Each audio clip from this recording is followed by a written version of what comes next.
रांची रो famous litti chokha देखो तो इटा होची लिट्टी, ये लिट्टी है ना भैया? और चोखा कैसा क्या होता है थोड़ा दिखाएंगे प्लीज?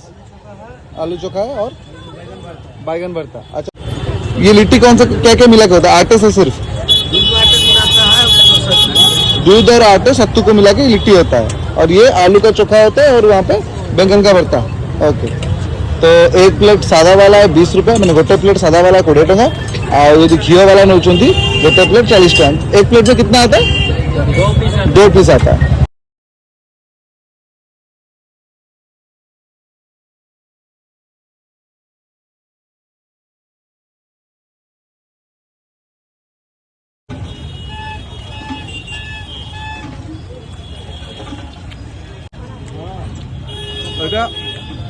मैंने अटा क्षीर ये छतुआ आम जो छतुआ पिज पड़ी अच्छे आलू ओके आलू भर्ता ओके देख आ बैगण भर्ता।